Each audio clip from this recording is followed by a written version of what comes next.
أعوذ بالله من الشيطان الرجيم.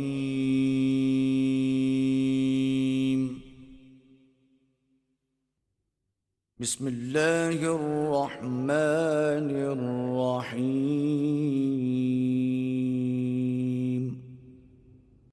وَإِذْ قَالَ رَبُّكَ لِلْمَلَائِكَةِ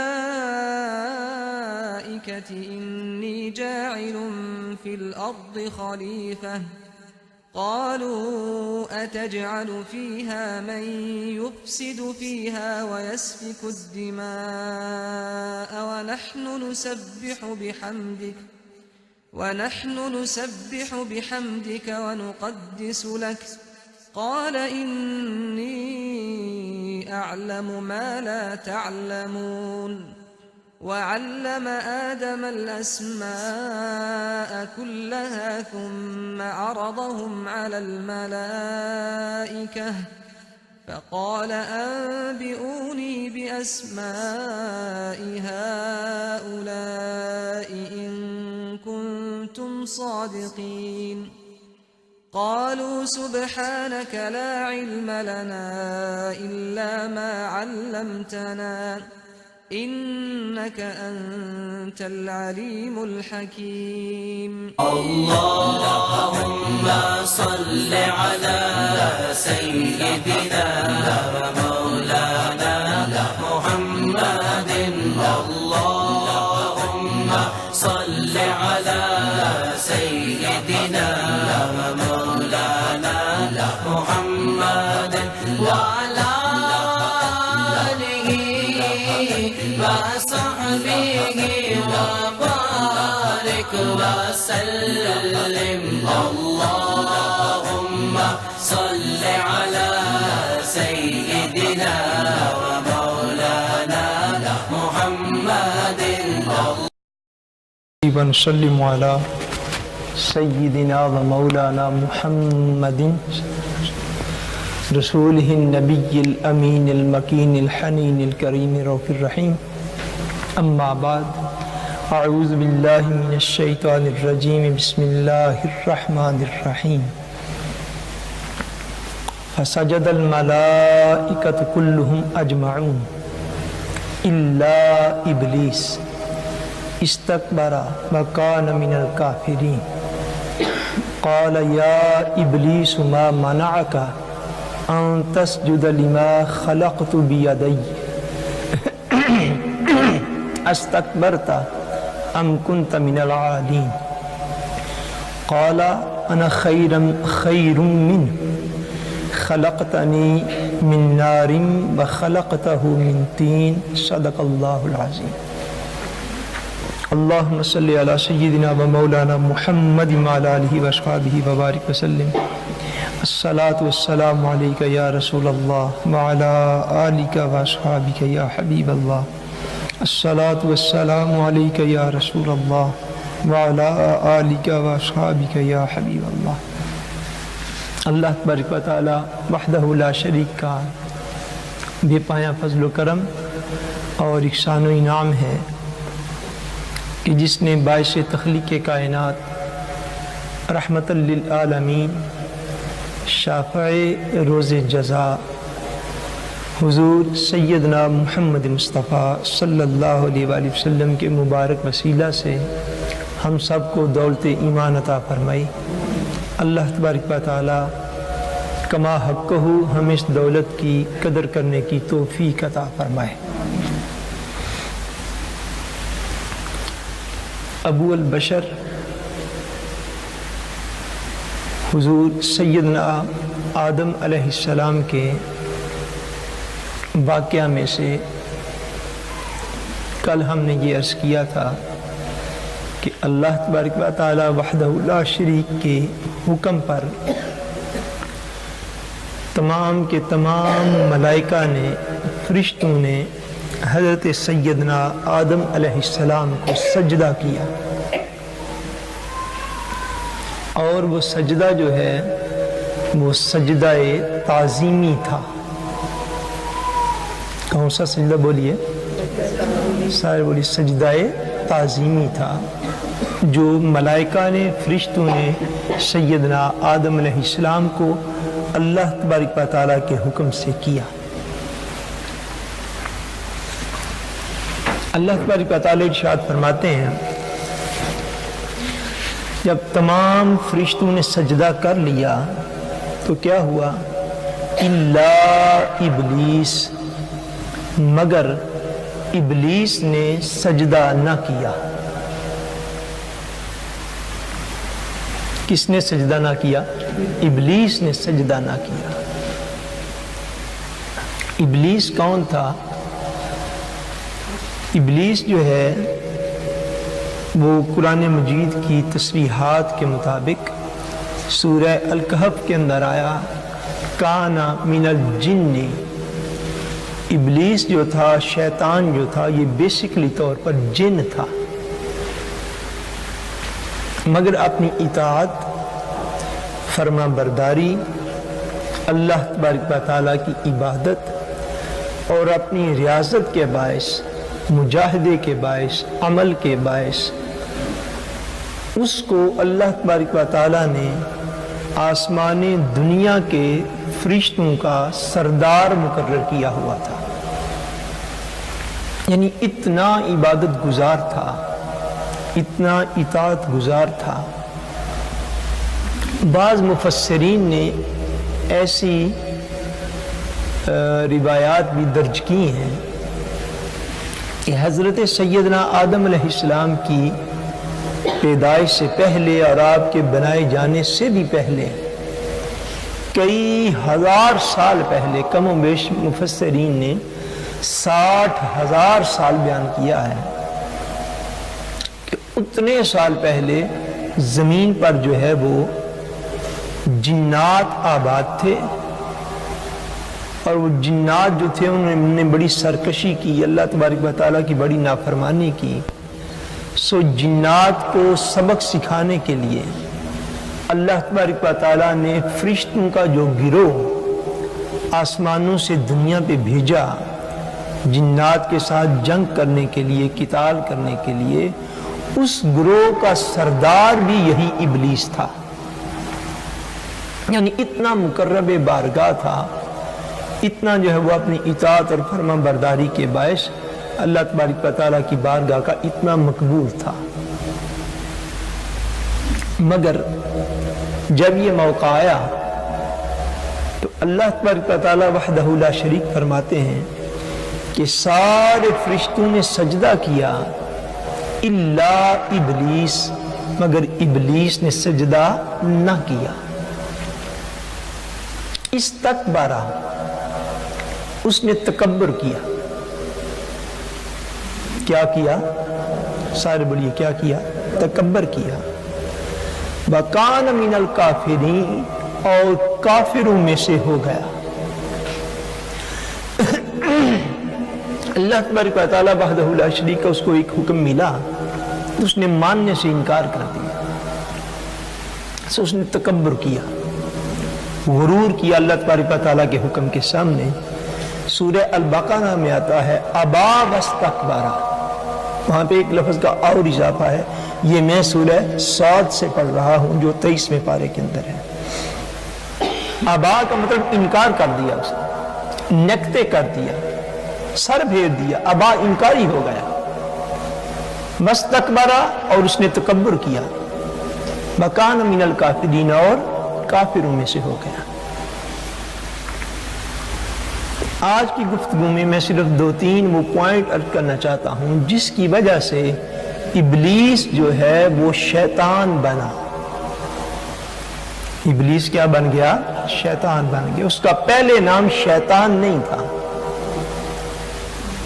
اس کا نام ابلیس تھا، اور اس سے بھی پہلے اس کا نام عزازیل تھا۔ وہ عزازیل یا ابلیس جو شیطان بنا، تو وہ شیطان کیوں بنا؟ پہلا جو اللہ تبارک و تعالیٰ وحدہ لا شریک نے اس کا بیان فرمایا، اس کے ابلیس کے شیطان بننے کی وجہ وہ یہ تھی کہ اس کے اندر تکبر آ گیا تھا۔ کون سی چیز؟ تکبر آ گیا، اب اپنے اصلاح احوال کے لیے بھی ان باتوں کی طرف مسلمانوں کو توجہ دینی چاہیے۔ صحیح مسلم شریف کی حدیث پاک ہے، سنن ابی داؤد شریف کے اندر بھی ہے، سنن ابن ماجہ شریف کے اندر بھی ہے، جامع ترمذی شریف کے اندر بھی ہے، بہت سی کتب کے اندر یہ حدیث پاک ہے۔ حضرت سیدنا عبداللہ ابن مسعود رضی اللہ تعالیٰ عنہ آپ اس کی روایت فرماتے ہیں۔ آپ نے فرمایا کہ نبی کریم صلی اللہ علیہ وسلم نے ارشاد فرمایا کہ جس شخص کے دل میں ایک رائی کے دانے کے برابر بھی تکبر ہوا وہ شخص جنت میں داخل نہیں ہوگا۔ یہ اتنی بڑی اخلاقی بیماری ہے، یعنی رائی چھوٹی سی ہوتی ہے، رائی کو آپ ہتھیلی کے اوپر رکھیں نا تو مشکل سے نظر آتی ہے۔ فرمایا جس کے رائی کے دانے کے برابر جس شخص کے دل میں تکبر ہوگا، غرور ہوگا، استکبار ہوگا، جو تکبر کرنے والا ہوگا، فرمایا رائی کے دانے کے برابر بھی اگر ہوا تو قیامت والے دن ایسے شخص کو جنت میں داخل نہیں کیا جائے گا۔ آقا دو جہاں صلی اللہ علیہ وسلم کے غلام تھے، صحابی، انصاری صحابی تھے، اٹھ کے کھڑے ہو گئے، اور جب میں اس طرح کی احادیث کو پڑھتا ہوں تو بلا اختیار صحابہ کرام کی عظمت جو ہے وہ آنکھوں کے سامنے آتی ہے کہ کتنے عظیم لوگ تھے، اور اللہ کریم نے انہیں کیسا فہم عطا فرما دیا تھا کہ انہوں نے حضور سے ایسے سوالات کیے کہ قیامت تک آنے والی امت مسلمہ کی مشکلات کو آسان فرما دیا۔ یہ ان کا فہم تھا جو اللہ کریم نے انہیں عطا فرمایا۔ حضور نے اتنا بیان فرمایا، فرمایا جس شخص کے دل میں رائی کے دانے کے برابر بھی تکبر ہوگا وہ قیامت والے دن جنت میں داخل نہ کیا جائے گا۔ صحابی اٹھ کے کھڑے ہو گئے، عرض کرتے یا رسول اللہ صلی اللہ علیہ وسلم، حضور ہر شخص یہ چاہتا ہے، ایک بندہ یہ چاہتا ہے کہ اس کا لباس اور جوتا اچھا ہو۔ کیا چیز بولیے؟ لباس، اور وہ اچھے کپڑے پہنے، وہ اچھے شوز پہنے، وہ اچھا رکھ رکھاؤ اپنا رکھے، اچھا قیمتی لباس پہنے۔ تو کیا حضور یہ بھی تکبر ہے؟ بھائی بات ذہن میں آتی ہے، اچھا لباس پہننا، یا آپ یوں سمجھ لیں دور حاضر کی لینگویج میں کہ بندہ یہ چاہتا ہے کہ اس نے جو گلاسز لگائے ہوئے ہوں وہ ریبین کے ہوں، سمجھا؟ وہ چاہتا ہے اس نے جو بیگ پکڑا ہو وہ پراڈا کا ہو، وہ چاہتا ہے کہ اس نے جو سکو پہنے ہوں وہ بھی پراڈا کے ہوں، ڈولچی کا بانا کے ہوں، وہ بوس کی پرفیوم لگاتا ہو۔ یعنی بندے کی اپنی ایک من میں خواہش ہوتی ہے کہ وہ اچھے سے اچھا لباس پہنے، اچھے سے اچھے شوز پہنے، اچھے سے اچھے مہرکے والی چیزیں استعمال کرنے سے یہ مراد ہے۔ صحابی عرض کریں یا رسول اللہ، بندہ چاہتے ہیں وہ مہرکے خلیر پہنے، بندہ چاہتے ہیں وہ مہرکے سکو پہن لے۔ اب دور حاضر کی لینگویج میں ایسے ہی کہیں گے نا، وہ یہ چاہتا ہے یا رسول اللہ، بندہ چاہتا ہے کہ وہ بندہ جو ہے وہ اچھا لباس پہنے، اچھے شوز پہنے، اچھا اپنا رکھ رکھاؤ دنیا کا رکھے۔ حضور کیا یہ بھی تکبر میں سے ہے؟ آقا دو جہاں صلی اللہ علیہ وسلم نے جو اس کا جواب عنایت فرمایا وہ بڑا کمال ہے۔ حضور فرماتے ہیں نہیں، یہ تکبر نہیں ہے، بلکہ آقا نے جو جواب یہ فرمایا، نہیں سنو میرے غلام، اللہ جمیل و یحب الجمال، فرمایا اللہ جمیل ہے اور جمال کو پسند فرماتا ہے۔ یعنی صحابی نے جو عرض کیا، حضور نے یہ جواب ہے، فرمایا نہیں، بندہ اپنی ظاہری خوبصورتی کا جو دھیان رکھتا ہے، اچھے لباس پہنتا ہے، اچھے شوز پہنتا ہے، اچھا مکان رکھتا ہے، اچھی گاڑی رکھتا ہے، یہ ساری چیزیں جو اس نے رزق حلال سے حاصل کر رکھی ہیں، ان چیزوں کا استعمال فرمایا یہ تکبر نہیں ہے۔ رزق حلال سے اچھا مکان بنا لیا تو یہ تکبر نہیں ہے، رزق حلال سے اچھا خوبصورت مہر کے کھلیر لے کے پہن لیے تو یہ تکبر نہیں ہے، اچھا اپنا لباس رکھا، اچھے مہرکے والی چیزیں رکھی، ایسی چیز تکبر نہیں ہے۔ تو حضور تکبر کیا ہے؟ آقا دو جہاں نے ارشاد فرمایا، تکبر حق بات کا انکار کرنا، یہ تکبر۔ کیا فرمایا؟ حق بات کا انکار کرنا اور دوسرے لوگوں کو اپنے سے حقیر سمجھنا، یہ تکبر ہے۔ جس شخص کے اندر ایسی عادت ہوگی معاذ اللہ کہ وہ حق بات کا انکار کر دے، یہی تو فرمایا اللہ کریم نے، فرمایا ابا، وہ منکر ہو گیا تھا، وہ اس نے انکار کر دیا حکم ماننے سے، اس نے کہا میں رب کا بھی حکم نہیں مانوں گا، یہ انکار ہے۔ فرمایا حق کا انکار کرنا اور دوسرے لوگوں کو اپنے سے حقیر سمجھنا، یہ تکبر ہے۔ اللہ کریم نے اگر آپ کو دولت دی ہے تو جس کے پاس دولت نہیں اس کو اپنے سے حقیر سمجھ لینا۔ جس کو محل نما مکان دے دیا ہے وہ اگر جھونپڑی والے کو کم کر سمجھے تو یہ تکبر ہے۔ جس کو مرسیڈیز اور فراری دے دی ہے وہ اوپل والے کو یا موٹر سائیکل والے کو یا اس سے نیچے گدا گاڑی والے کو حقیر سمجھے، اپنے سے کم کر سمجھے، یہ تکبر ہے۔ جس کو مرکے کھلیر دے دیے ہیں اگر کسی کو وانلی کھلیر میں عام کپڑوں میں دیکھ لے اور اس کو سمجھے کہ یہ تو بندہ شندہ کوئی نہیں، یہ تکبر ہے۔ فرمایا جس نے حق بات کا انکار کیا اور دوسرے لوگوں کو، اللہ کی مخلوق کو اپنے سے حقیر سمجھا، وہ متکبر ہے، اور ایسا شخص قیامت والے دن جنت میں داخل نہیں کیا جائے گا۔ یہ شیطان کے اندر یہ عادت آ گئی تھی، ابلیس کے اندر۔ فرمایا استکبارا، اس نے تکبر کیا تھا، اس نے معاذ اللہ ثم معاذ اللہ اپنے آپ کو سیدنا آدم علیہ السلام سے بہتر سمجھ لیا تھا۔ اس نے سمجھا کہ شاید وہ بڑی اعلیٰ چیز بن جائے عبادات کر کے، علم حاصل کر کے وہ بڑا عظیم ہو چکا ہے، اس کو تو حاجت نہیں کسی کی تعظیم کرنے کی، کسی کی عزت کرنے کی، اس کو کیا ضرورت ہے، وہ تو بڑا قرب الہی میں بہت اوپر چلا گیا۔ فرمایا استکبارا، اس نے تکبر کیا، اس نے گھمنڈ کیا، اس نے غرور کیا، وکان من الکافرین، اور اسے کفر کر لیا، وہ کافروں میں سے ہو گیا۔ دوسری بات جو اس واقعہ سے ظاہر ہوتی ہے اس مقام پر، دوسری بات یہ ہے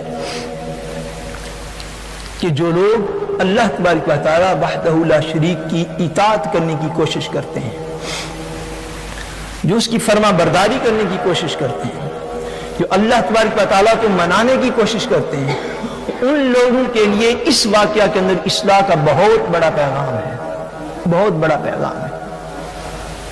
کہ شیطان کی عبادت، ابلیس کی عبادت دنوں ہفتوں مہینوں کی نہ تھی، ہزاروں سال اس سے پہلے عبادت کر چکا تھا، ہزاروں سال اس کی عبادت ہو چکی تھی۔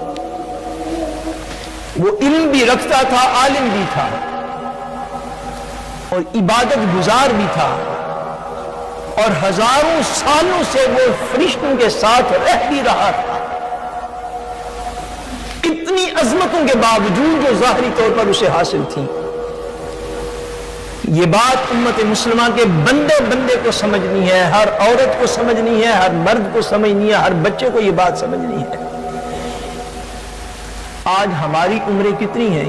کسی کی 50 سال، کسی کی 60 سال، کسی کی 70 سال، کوئی بندہ ہوگا شاید جو 100 سال تک پہنچتا ہو۔ بہرحال آج کل دور حاضر میں تو 90-80 سال سے زیادہ عمر کسی بندے کی نہیں ہوتی۔ آج کے یہ جو دن گزر رہے ہیں، ان دنوں کو غنیمت سمجھنا چاہیے۔ آپ کو پتہ جس موسم کے اندر آپ رمضان کے روزے رکھتے ہیں، پلٹ کے وہ موسم جو ہے تقریباً 33 سال کے بعد آتا ہے، 33 ایئرز کے بعد۔ شاید ہم میں سے بہت سے لوگ ایسے ہوں جن کو پھر دوبارہ زندگی میں جون اور جولائی کے روزے نصیب نہ ہو سکیں۔ بھائی انسانی زندگی اتنی ہے، لمبی امیدیں اور لمبی زندگی کی سوچ رکھنا نا، یہ ویسے ہی شیطانی مسوسہ ہوتا ہے۔ اب یہ حالت یعنی ہماری عمریں جو ہیں وہ 70 80 90 سال تک ہیں۔ اب شیطان کی پچھلی عبادات کو دیکھیں، ابلیس کی پچھلی عبادات کو، جو عبادات جو ہیں اس کی ہزاروں سالوں پر محیط ہے، لاکھوں سالوں پر محیط ہے۔ اس نے کوئی ایک حکم بھی ایسا نہیں جس کے اوپر اس نے عمل نہ کیا، اور مرتبہ اتنا بڑھ گیا تھا کہ جنات میں سے ہونے کے باوجود فرشتوں کے ساتھ رہتا تھا، اور آسمان دنیا کے جتنے بھی فرشتے تھے ان کے بہت بڑے گروپ کا امیر، سربراہ اور صدر بنا دیا گیا تھا، اور آسمانوں پہ سجدے کرتا، جنت میں آتا جاتا۔ یہ سارے مقام اس کو میسر تھے، سارے روحانی مقام اس کے پاس موجود تھے، مگر اس کے باوجود ہزاروں سالوں کے بعد، لاکھوں سالوں کے بعد، سینکڑوں سالوں کے بعد اس نے اللہ کا ایک حکم نہ مانا، صرف ایک حکم پر عمل کرنے سے انکار کر دیا. اس نے یہ کہا کہ میں ہزاروں سال کا مطیع ہوں, ہزاروں سالوں کا فرما بردار ہوں, ہزاروں سال میں نے اطاعت کی ہے, فرما برداری کی ہے, کیا ہو جائے گا اگر ایک حکم کو نہ مانوں گا. بس ایک حکم نہ مانا تو ابلیس تھا, خدا نے پکڑ کے شیطان بنا دیا. ایک حکم نہ ماننے کے باعث بندہ بڑی ترقی کر چکا ہو, روحانیت کے اندر بڑے مقام پا چکا ہو, اپنی ساری عمر کی اطاعت. یاد رکھیے کوئی نمازی اس وجہ سے ایک نماز نہ چھوڑے کہ میں نے سال ہر سال پڑھی ہے, نہ پڑھوں گا تو کیا ہو جائے گا. کوئی روزہ دار اس وجہ سے رمضان کا دم نہ چھوڑ دے کہ میں نے ساری عمر رکھی ہے 70-80 سال, ایک نہ رکھوں گا تو پھر کیا ہو جائے گا. کوئی امیر اس گھمنڈ میں نہ آ جائے کہ میں نے ساری عمر زکات دے دی ہے, ایک سال نہ دوں گا تو پھر کیا ہو جائے گا. کوئی جھوٹ بولنے والے اس وجہ سے جھوٹ نہ بولے کہ ساری عمر سچ بول دیا ہے, ایک اگر جھوٹ بولوں گا پھر کیا ہو جائے گا. وہ حیا کے ساتھ رہنے والا, عفت اور عصمت کے ساتھ رہنے والا, ساری عمر اس وجہ سے بے حیائی کی طرف نہ چلا جائے کہ ایک دفعہ فحاشی کی طرف مائل ہو جاؤں گا تو پھر کیا ہو جائے گا. ساری عمر قتل آمد سے ہاتھ پر دور رکھنے والا, اپنی زبان سے سچی اور درست باتیں کرنے والا, کبھی کسی کی غیبت نہ کرے, کبھی کسی کی عزت کو بازار میں نہ اچھالے, کبھی اپنے رشتہ داروں کی عزت کو سرے بازار رسوا نہ کرے, برادری میں رسوا نہ کرے. یہ نہ سمجھے کہ میں تو نمازی ہوں, میں تو روزہ دار ہوں, میں تو حاجی ہوں, میں تو زکاتیں دیتا ہوں, میری تو اتنی نیکیاں ہیں, میں تو اتنی تسبیحات پڑھتا ہوں, اتنے سجدے کیے ہیں, اتنی دفعہ میں نے تہجد پڑھی ہے, سارا کچھ کر لیا. سنو, ہزاروں سال کی عبادت ہو, لاکھوں سال کی عبادت ہو, اللہ کا حق اپنی مخلوق میں ایسا ہے, اگر ایک دفعہ بھی کوئی نافرمانی کرے وہ مالک کائنات ہے, چاہے تو ایک دفعہ کی نافرمانی سے فرشتوں کے سردار کو قیامت تک کے لیے شیطان بنا کر اپنی بارگاہ سے نکال دے. وہ مالک کائنات ہے. دینی تنظیموں کے ساتھ چلنے والے اور دین کی خدمت کا دم بھرنے والے لوگ اپنی اصلاح کر لیں. کبھی نہ یہ سمجھے کہ ہم نے بڑا کام کر لیا, کبھی یہ نہ سمجھے کہ ہمارا بڑا معاملہ, ہم نے بڑی نیکی کر لیا, جو نہ کریں گے تو پھر کیا ہو جائے گا. کسی شخص کے ذہن میں ایسا خیال نہ آنے پائے کہ اگر فلاں حکم معاذ اللہ نہ مانا تو پھر کیا ہو جائے گا. یہ دیکھیں کیا ہو جاتا ہے. یہ ہوتا ہے لاکھوں سال کی عبادت. اللہ تبارک و تعالی وحدہ لا شریک نے ایک حکم نہ ماننے پر اس کی لاکھوں سال کی عبادت پہ پانی پھیر دیا. ہمنا فخرج, قرآن کے لفظ دفع ہو جا میری بارگاہ سے, نکل جا میری بارگاہ سے. تو کون ہے کہ اللہ کہے کہ حیا کے ساتھ رہنا ہے, تو کہ نہیں میں نہیں مانتا. تو کون ہے اللہ کہے تو نے کسی کی عزت نہیں اچھالی, تو زبان سے تار تار کی بھیتر کون ہے تو چند تسبیحات لے کے بیٹھا, اور یہ ساری تسبیحات کی عمر 15-20 سال بنتی ہے. کیا لے کر تو رب کی بارگاہ میں کھڑا ہے؟ کیا ہے تیرے پاس؟ کیا ایک انسان اور مسلمان متکبر ہو گیا اللہ تبارک و تعالیٰ کے دین سے اتنا دور کہ چند باتیں مانی تو سمجھ لیا آج میں یہ نیکی نہیں کروں گا تو پھر کیا ہو جائے گا, آج میں یہ بات نہیں مانوں گا تو پھر کیا ہو جائے گا. فرمایا سن لو کہ ہزاروں لاکھوں سال کی عبادات میں اگر موجود ہوں, اللہ کا ایک بھی حکم نہ مانے تو خدا چاہے اسی وقت اپنی بارگاہ سے مردود کر کے نکال دے. یہ اس کی مہربانی ہے امت مسلمہ پر کہ بار بار گناہ کرتے ہیں, معافی مانگتے ہیں, وہ حضور کے صدقے سے معافی دے دیتا. ورنہ وہ بے نیاز ہے, اس کو حاجت کوئی نہیں کسی کی عبادات کی. یہ اس کا اپنی مخلوق پر حق ہے کہ اس کی مخلوق اس کی اطاعت کرے, اس کی فرما برداری کرے. تیسری چیز جو سب سے امپورٹنٹ ہے اس واقعہ ابلیس کے اندر, وہ یہ ہے کہ ابلیس جو تھا اس کا سب سے بڑا جرم جس کی وجہ سے وہ ابلیس و شیطان بنا, وہ عزازیل ابلیس و شیطان بن گیا اور قیامت تک کے لیے اللہ نے اپنی بارگاہ سے باہر نکال دیا. اس کا سب سے بڑا جرم توہین رسالت تھی. کیا تھا؟ توہین رسالت تھی، اللہ کے نبی کی عزت نہیں کی اس نے، یہ سب سے بڑا جرم تھا۔ اللہ تبارک و تعالی وحدہ لا شریک فرماتے ہیں قال یا ابلیس ما منعک ان تسجد لما خلقت بیدی۔ اللہ کے فرماتے ہیں ہم نے ابلیس سے پوچھا تجھے کس چیز نے منع کیا تھا؟ ان تسجد، یہ کہ تو سجدہ کرے، سبحان اللہ، لما خلقت بیدی، اس مخلوق کو جس کو میں نے اپنے قدرت کے ہاتھوں سے بنایا ہے۔ فرمایا تو دیکھتا نہیں رہا ہم خود اپنی قدرت کے ہاتھوں سے اس کو بناتے رہے۔ کس چیز نے تمہیں منع کیا تھا؟ استکبرتا، کیا تم نے غرور کیا؟ ام کنت من العالین، یا پہلے سے ہی تم مغروروں میں سے ہی تھا؟ بات کیا تھی؟ اب اس بات کا جو اللہ تبارک و تعالیٰ نے اس سے پوچھی اس کا جواب شیطان دیتا ہے، ابلیس دیتا ہے، کہتا ہے قال انا خیر منہ، یہ اس کی توہین اور گستاخی۔ کہتے ہیں یا اللہ میں آدم سے بہتر ہوں معاذ اللہ، یہ دلیل آگے اس نے دی۔ اپنے آپ کو حضرت آدم سے بہتر سمجھا،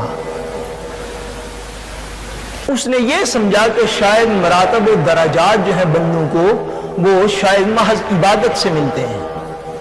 بھئی یہی دیکھا ہوگا نا اس نے کہ میں تو ہزاروں سال کی عبادت کر رہا تھا، یہ تو ابھی پیدا ہوئے انہوں نے تو ابھی ایک سجدہ بھی نہیں کیا۔ بھئی ایسے ہے کہ نہیں؟ یہ سمجھتا ہوگا میں تو ہزاروں سال سے آسمانوں پہ آتا جاتا ہوں، یہ تو ابھی پیدا کیا گیا، اس نے تو ابھی کچھ بھی نہیں کیا، نہ سجدہ، نہ رکوع، نہ نماز، نہ کچھ۔ اس نے یہ سمجھا شاید بندہ ظاہری درجات سے افضل ہوتا ہے۔ ایک چیز اور بھی ہو سکتی ہے، شاید اس نے یہ بھی سمجھا ہو کہ میں زیادہ عمر میں زیادہ بڑا ہوں اس لیے میری فضیلت زیادہ ہے۔ بھائی پاسبل ہے نا کہ مجھے اتنے ہزار سال ہو گئے عبادت کو، میں تو عمر میں بھی بڑھوں گی تو ابھی آج پیدا ہو رہا ہے، یہ بھی پاسبلٹی موجود ہے۔ لیکن اگر عمر سے فضیلت حاصل ہوتی تو یہ درخت اور پہاڑ انسان سے زیادہ افضل ہوتے ہیں، یہ سارے ہم سے پہلے کس دنیا کے اندر موجود ہیں۔ فضیلت محض اعمال سے بھی نہیں ملتی، فضیلت محض عمر سے بھی نہیں ملتی، فضیلت اسے ملتی ہے جسے اللہ فضیلت دینا چاہتا ہے، فضیلت بس اسے ملتی جسے خدا افضل بنانا چاہتا ہے۔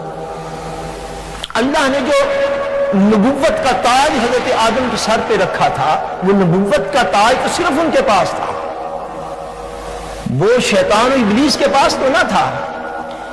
جب اس نے اتنا کہا قال انا خیر منہ، یا اللہ میں اس آدم سے افضل اور اعلی اور بہتر اور اچھا ہوں، خلقتنی من نار وخلقتہ من طین، یا اللہ مجھے تو نے آگ سے پیدا کیا ہے اور اس آدم کو تو نے مٹی سے پیدا کیا ہے، میں اس سے بہتر افضل اور اعلی ہوں۔ یہ سب سے بڑا شیطان کا جرم بنا کہ اس نے اللہ تبارک و تعالیٰ کا، یہ بات یاد رکھیے گا، شیطان نے اللہ کی ربوبیت کا نہیں انکار کیا، شیطان نے خدا کو رب ماننے سے انکار کیا تھا؟ بولیے نہیں۔ شیطان کیا اس بات کا منکر تھا کہ خدا معاذ اللہ کی بجائے دو ہو گئے ہیں؟ وہ اللہ کی توحید کو مانتا تھا، وہ اللہ تبارک و تعالیٰ وحدہ لا شریک کی ربوبیت کا بھی قائل تھا، خالقیت کا بھی قائل تھا، رزاقیت کا بھی قائل تھا۔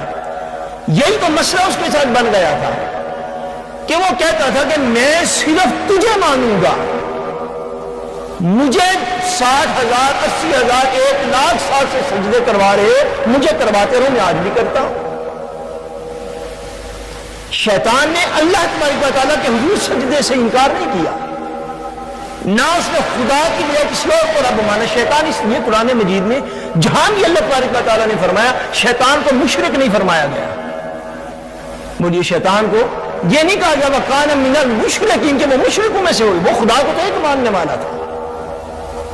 بھئی اللہ تبارک و تعالیٰ کو ایک ماننے کے باوجود، سارا کچھ کرنے کے باوجود، وہ شیطان جو تھا، جو شیطان بنا، اس کی وجہ یہ تو نہ تھی کہ وہ شان توحید کا منکر تھا، وجہ اس کی یہ تھی کہ اللہ تبارک و تعالیٰ وحدہ لا شریک نے جو اپنا خلیفہ اس کے سامنے بنایا تھا، جو اپنا نائب اس کے سامنے بنایا تھا، جو اپنا وارث اور خلیفہ اس کے سامنے بنا لیا تھا شیطان کے سامنے، اس نے کہا مولا میں تجھے تو مانتا ہوں مگر میں تیرے خلیفہ کو نہیں مانتا، میں تجھے تو مانتا ہوں مگر میں تیرے نائب کو نہیں مانتا، میں تجھے تو مانتا ہوں مگر میں تیرے رسول کو نہیں مانتا، تیرے نبی کو نہیں مانتا۔ خدا نے فرمایا مجھے ایسی اطاعت کی حاجت نہیں ہے، ایسی فرما برداری کی ضرورت نہیں ہے کہ کوئی شخص مجھے تو مانے مگر میں جن پیغمبروں کو زمین پر بھیجوں پیغمبروں کو نہ مانے۔ خدا کو ایسی اطاعت کی حاجت نہیں ہے، ایسی اطاعت کی کوئی ضرورت نہیں ہے کہ بندے اللہ کو تو مانتے ہو مگر جن کو اللہ نے بھیجا ان کو نہ مانتے ہو۔ ایسی اطاعت کی اللہ تبارک و تعالیٰ کو ضرورت ہی نہیں کہ لوگ اس طرح کریں کہ کہیں یا اللہ ہم تمہیں تو مانتے ہیں مگر تیرے رسولوں کو بولیے تیرے رسولوں کو نہیں مانتے معاذ اللہ۔ کوئی شخص اگر ایسا کہے، اور دوسری بات اس کے ساتھ سمجھنے والی وہ یہ ہے کہ ہزاروں سال کی عبادت ہو، 8 10 15 20 40 50 سال 60 سال کی بات نہیں میں کر رہا، اس سے جو سب سے بڑا سبب یہ ملتا ہے کہ بندے کی ہزاروں سال سینکڑوں سال کی عبادت ہو مگر اگر ایک دفعہ بھی کوئی بندہ توہین رسالت کر بیٹھے، توہین نبوت کر بیٹھے، گستاخی رسول میں مبتلا ہو جائے تو ہزاروں سال کی عبادت خدا تعالیٰ منہ پہ مار کے رد کر دیتا ہے۔ اس لیے جو لوگ گستاخان رسول ہوں، اس دور میں ہوں، پہلے گزرے ہوں، اللہ معافی دے اگر آئندہ بھی ہوں، سو یہ بات یاد رکھو جس نے نبی کا ادب نہیں کیا، اور ایسا نبی جو امام الانبیاء ہے، جو حضرت آدم کا بھی نبی ہے، جو حضرت نوح کا بھی نبی ہے، جو حضرت ابراہیم و اسماعیل کا بھی نبی ہے، ایسا نبی جو امام الانبیاء ہو، اگر معاذ اللہ کوئی شخص حضور کی وہ عزت نہیں کرتا جو حضور کے خدا نے انہیں دے رکھی ہے، یہ نشانی یاد رکھیں، کسی کی نمازوں کی طرف نہ پھر جائیں، کسی کے روزوں کی طرف نہ جائیں، شیطان کے اندر عمل کی کوئی کمی موجود نہ تھی، کسی کی مساجد کی طرف نہ جائیں، دارالعلوم کی طرف نہ جائیں، اس کی سیڈیز اور ویب سائٹس کی طرف نہ جائیں، اس کے لوگوں اور اجتماع کی طرف نہ جائیں۔ جو شخص معاذ اللہ ادنا ہلکا ترین بھی معاذ اللہ اگر حضور کی بارگاہ کا گستاخ ہے، بے شک وہ داڑھی جبہ ٹوپی دستار پہنتا ہو، یہ بات یاد رکھ لو، خدا تعالیٰ کی بارگاہ سے شیطان کی طرح مردود کر دیا گیا، اس کی نہ کوئی نماز کام آئے گی جس کا شیطان کے کام نہ آئے، نہ اس کا کوئی روزہ کام آئے گا، نہ حج، نہ زکات، نہ مال، نہ آگے نہ پیچھے، کچھ بھی اس کا کام نہیں آئے گا۔ اس لیے توہین رسالت یہ وہ عیب ہے جو سارے عیبوں سے بڑھ کے ہوتا ہے، جس نے حضور نبی کریم صلی اللہ علیہ وسلم کی توہین کی اور ساتھ اعمال پہ زور دیتا رہا ساری عمر۔ آپ کی سٹنگ ہوتی ہے شادی بیاہ کے موقع پہ، سالگرہوں کے موقع پہ، برادری خاندان میں، دائیں وہ ان لوگوں کو دیکھیں جو آقا دو جہاں صلی اللہ علیہ وسلم کی حیات پاک پر معترض ہیں، ان لوگوں کو دیکھیں جو حضور کے علم پاک پر معترض ہیں، جو حضور کی اولاد پاک کی عزت کرنا ان کو گوارا نہیں، حضور کے اصحاب کی عزت کرنا ان کو گوارا نہیں، جو لوگ آقا دو جہاں صلی اللہ علیہ وسلم کی تعظیم نہ کریں، اعمال میں بڑے پختہ ہوں، کیا بلی اعمال میں بڑے پختہ ہوں، عمل ان کا کوئی نہ چھوٹتا ہو، تو سمجھ لو کہ یہ راستہ جو ہے یہ راستہ ابلیس ہے، ابلیس کا بھی کوئی عمل کمزور نہ تھا، عمل میں سب سے آگے تھا وہ، اور اتنا آگے کہ غیر فرشتہ ہونے کے باوجود فرشتوں کا سردار ہو گیا، اتنا آگے تھا عمل کے اندر۔ مگر توہین رسالت یاد رکھو ایسا جرم ہے کہ اگر کوئی شخص کر گزرے اس کے بعد اس کے اعمال اس کو کام نہیں دیتے۔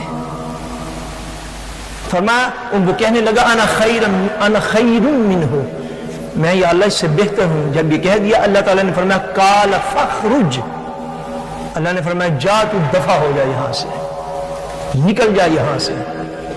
قال فخرج منہا فانک رجیم، بے شک تو ہمیشہ کے لیے میری بارگاہ سے دھتکار دیا گیا ہے، فرمایا تو ہمیشہ کے لیے لعنت کا مستحق ہو گیا، ہماری طرف سے رد بارگاہ مردود کر دیا گیا ہے، اس لیے کہ تجھے اتنی خبر نہیں کہ اس آدم کو ہم نے اپنی خلافت کا جو ہے وہ تاج عطا فرمایا۔ یہ آدم ہمارا پیارا نبی ہے، یہ اللہ کا رسول ہے، اللہ تعالیٰ نے اپنی روح اس کے اندر پھونکی ہے، اس کے اوپر نبوت کا تاج اس کے سر پہ رکھا ہے، اور تجھے خبر نہیں اس کی اولاد سے مصطفیٰ کریم پیدا ہونے والے ہیں.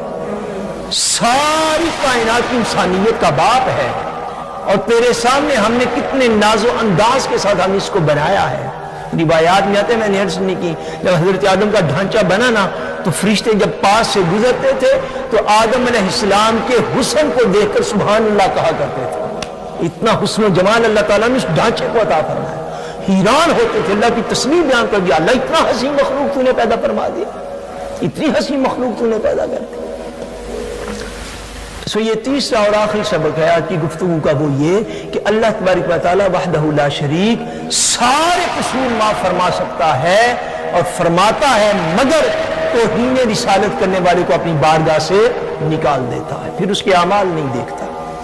اللہ تبارک و تعالیٰ ہمیں تمام انبیاء کرام کا مؤدب بنائے، ہماری اولادوں کو مؤدب بنائے، اور جو گستاخان رسول ان کو پہچاننے کی اور ان سے دور رہنے کی توفیق عطا فرمائے. وما علینا الا البلاغ المبین.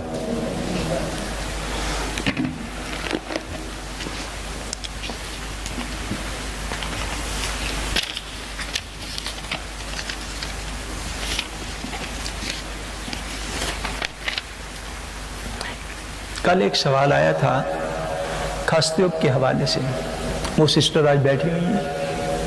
کل کس نے سوال بھیجا تھا؟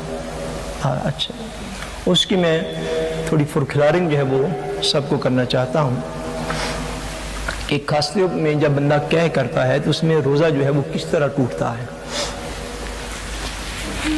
اس میں دو صورتیں ہیں. ایک یہ ہے کہ خاصتیوب کوئی بندہ کرے ارادتاً کرے.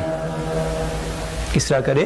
ارادتاً کرے، یعنی ایسی صورت بعض اوقات ہوتی ہے کہ بندہ اچانک بیمار ہو جائے تو ڈاکٹر مین گانگ یہ تجویز کرتے ہیں کہ جو کچھ معدے کے اندر اس کو باہر نکالا جائے، پھر بندہ صحت مند ہو سکتا ہے. اس طرح کی صورت میں جب ارادتاً قصداً بندہ جو ہے وہ کہہ کرتا ہے، اگر بندہ قصداً اور ارادتاً کہہ کرتا ہے تو اس سے اس کا روزہ ٹوٹ جاتا ہے، اس سے اس کا روزہ ٹوٹ جاتا ہے. اور اگر بندہ غیر ارادی طور پر کہہ کرے، یعنی بندہ جو ہے وہ اپنے ارادے کے ساتھ نہیں کرتا، غیر ارادی طور پر اس سے کہہ ہو جاتی ہے، تو ایسی صورت میں بندے کا روزہ جو ہے وہ ختم نہیں ہوتا. الا یہ کہ کہیں ایسا نہ ہو کہ جب کہہ جو ہے وہ حلق سے باہر آئی تو پھر واپس نہ اندر چلی جائے.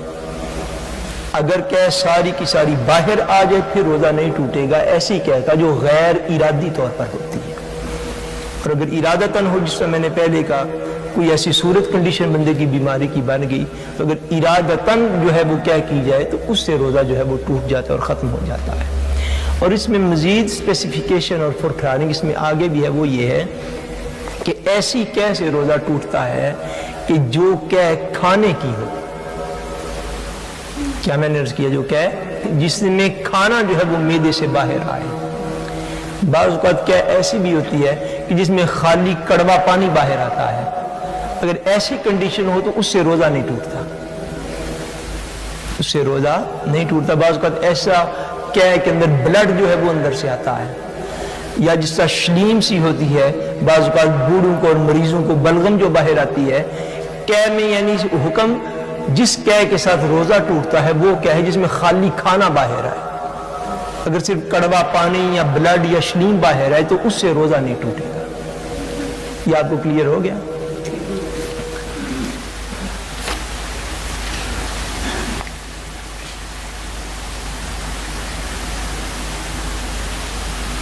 اسی سال کے بزرگ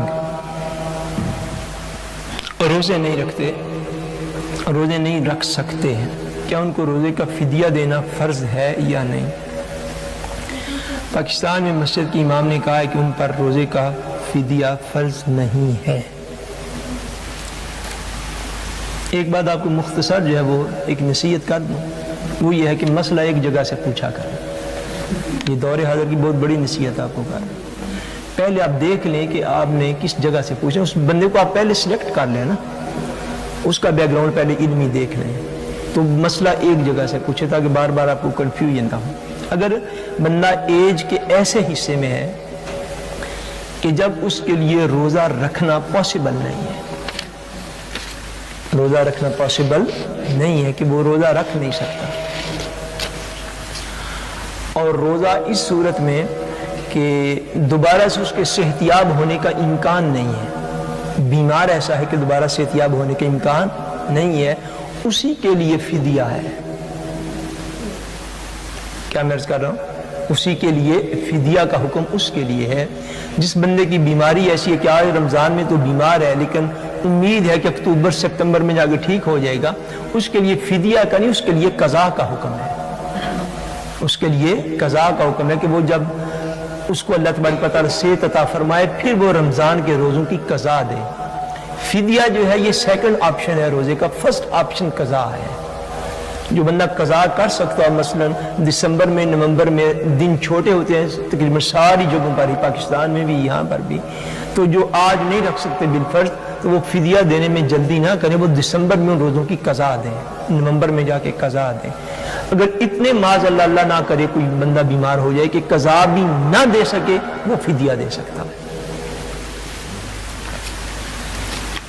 مصر کے ایک شیخ نے فتویٰ دیا ہے کہ روزہ سعودی عرب کے ٹائم پر کھول سکتے ہیں، لوگ اس پر عمل کر رہے ہیں اور نمازیں بھی اس ٹائم پر پڑھ رہے ہیں، کوئی ایسی دلیل بتا دیں جس سے ہم لوگوں کو جواب دے سکے جو کہتے ہیں کہ ہم تو اس فتویٰ کو فالو کر رہے ہیں۔ انا للہ و انا الیہ راجعون، ایسے مفتی صاحب پر اور ایسے لوگوں پر جو اس چیز کو فالو کر رہے ہیں۔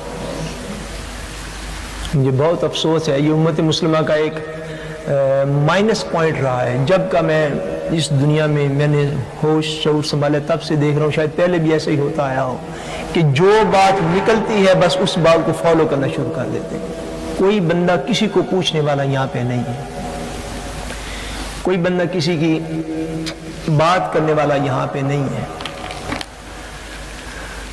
اگر یہ بھی بات مسئلہ پوچھ کر ہی کسی بندے کو بتانی ہے تو پھر میں حیران ہوں کہ کیوں ضروری ہے بندے کا کہ وہ اس بات پہ اصرار کرے کہ میں ضرور اس امت کے اندر شامل رہنا چاہتا ہوں۔ اگر رمضان کا روزہ بھی دن کے وقت آپ نے کھول لینا ہے،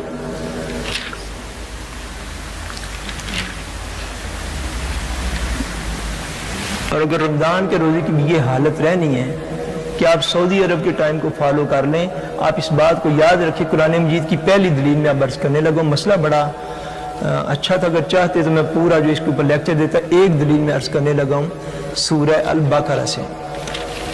اللہ تبارک و تعالیٰ وحدہ لا شریک فرماتے ہیں، سورہ البقرہ کی آیت نمبر 185 ہے، دوسرے پارے کے اندر فرمایا فَمَنْ شَهِدَ مِنْكُمُ الشَّهْرَ فَلْيَصُمْ، پس تم میں سے جو کوئی یہ مہینہ پائے اس کے روزے رکھے۔ شاہدہ کا مطلب ہے کہ جو جہاں پہ بتنے ہو، یہ بات مجموعی طور پہ یاد رکھ لیں، جو بندہ جس علاقے میں ہے اس کو وہاں کا ٹائم ٹیبل فالو کرنا ہے۔ یہ ایکسٹرا نالج ابھی آ کے پیدا ہوا ہے دنیا میں 30-40 سال کے بعد، جب آپ کو یورپ میں بیٹھ کے پتا ہے کہ ایشیا میں کیا ٹائم ہے، اور اسلام آج نہیں، اسلام 1400 سال پہلے سے جاری و ساری ہے۔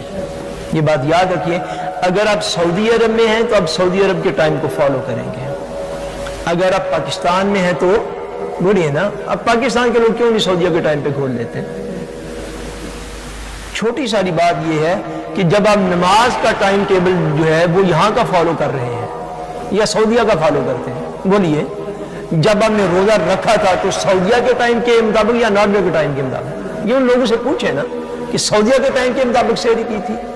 یہ عجیب طرفہ تماشا دین کے ساتھ، سحری کر لو اسلو کے ٹائم کے مطابق اور افطاری کر لو مکہ شریف کے ٹائم کے مطابق۔ یہ تو دین کا کھلا مزاج اور توہین کرنے والی بات۔ یہ کھلا ہوا مزاج ہے، کوئی کسی جامعہ کا بندہ ہو، کوئی بہت سے بڑے سے بڑا مفتی، میں ذمہ داری کے ساتھ آپ کو یہ بات جو ہے وہ عرض کر رہا ہوں، جو لوگ یہاں پر ہیں یا جو لوگ یہ بات کل کو بعد میں بھی سنیں، وہ اس بات پہ یقین رکھیں، اس بات پہ یقین رکھیں کہ ایسے کسی علم کا امت مسلمہ کی بہتری کے ساتھ کوئی واسطہ نہیں ہے، کوئی تعلق نہیں ہے لوگوں کا ایسی چیزوں کے ساتھ۔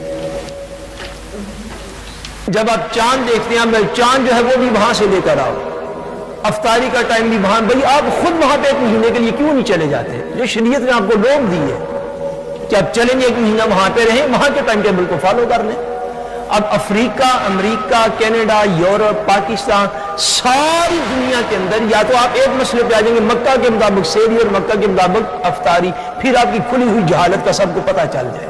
اب یہ کوئی وقت نہیں، جس جگہ پر طلوع اور غروب ہوتا ہو، طلوع اور غروب ہوتا ہو، وہاں پہ اسی ٹائم ٹیبل کو فالو کیا جائے گا. الا اوسلو کا بندہ جو ہے وہ یس ہائن گارڈن ستوانگر کے ٹائم ٹیبل کو بھی فالو نہیں کر سکتا. یہ دین کو مزاج ہے. یہاں قریب ترین یہ سندویکا دوسری کمیون ہے. اگر سندویکا اور اوسلو کے اندر 2-3 منٹ کا فرق ہو، آپ سندویکا کے ٹائم ٹیبل کو فالو نہیں کر سکتے. آپ شین کے، موس کے، فریڈرکستا کے ٹائم ٹیبل کو آپ فالو نہیں کر سکتے. کیوں؟ فمن شاہدہ منکم الشہر فلیصمہ. جہاں پہ آپ نے رمضان کو پایا ہے آپ نے اس کے مطابق اپنی شہری افطاری کرنی، اس کے مطابق روزے رکھنے. دوسری دلیل اس سے اگلی آیت میں، یہ آیت 187 ہے سورہ البقرہ کی. اللہ تبارک و تعالیٰ نے یہاں پہ مختلف احکام بیان فرمائے روزے کے. اس میں فرمایا ثم اتم الصیام الی اللیل. جنہوں نے ترجمہ پڑھا ان کو سمجھ آئی. فرمایا اللہ تبارک و تعالیٰ نے ثم اتم الصیام الی اللیل، پھر تم اپنے روزوں کو رات تک پورا کرو. کہاں تک پورا کرنا ہے؟ رات تک آپ نے پورا کرنا ہے. اور رات شروع ہوتی ہے، حضور کی سنت سے خبر ہوئی کہ روزہ جب کھولنا ہے تو مغرب جب سورج غروب ہو گیا تو رات کا پہلا حصہ شروع ہو گیا. ہمیں ثم اتم الصیام الی اللیل، جن کو کوٹ کریں جا کے سمجھائیں ان کو خدا کے بندو، جو بھی تمہیں فتویٰ دے گا یہ تو نفس پرستی ہے کھلی کھلی. یہ بدترین جہالت ہے کہ آپ کو کوئی شخص کہیں کا فتویٰ دے دے، کہیں کا فتویٰ دے دے، ہم اسے فالو کر لیں. کیوں؟ کہ اس میں نفس کے لیے آسانی ہے. یہ تو نفس کی پوجا ہے، یہ تو عبادت ہے ہی نہیں سرے سے. بھئی لوگ دنیا میں ایسے بھی ہیں جو کہتے ہیں نمازیں 5 نہیں 3 ہیں، تو کیا آپ ان کی بات مان لیں گے؟ اب لوگ یہ کہنے شروع ہو جائیں کہ دن کو کھولے، ان کو پوچھو ثم اتم الصیام الی اللیل کا کیا معنی ہے؟ اللہ تعالیٰ کو فرمانے کہ جب روزہ تم نے کھولنا ہے، جب رکھ لیا ہے تو مکمل کرنا ہے رات تک. کس وقت تک؟ بولیے ساری، کس وقت تک؟ یہ سورت کون سی ہے میں نے پڑھی؟ البقرہ. کون سی بولیے؟ آیت اس کی 187. کون سی آیت؟ 187. اس کو جا کے پڑھے اور ان کو بتائیں کہ اللہ تبارک و تعالیٰ فرماتے ہیں کہ روزے کو رات تک آپ نے پورا کرنا ہے. دن کے وقت نہیں آپ نے کھولنا، نہ ہی آپ ایک جگہ پہ رہ کے دوسری جگہ کا آپ علم حاصل کر سکتے ہیں مگر اس کو فالو نہیں آپ کر سکتے. اللہ تبارک و تعالیٰ اصلاح کی توفیق عطا فرمائے. وما علینا الا البلاغ المبین. میں انشاءاللہ کوشش کروں گا آپ اس کو بند کر دیے.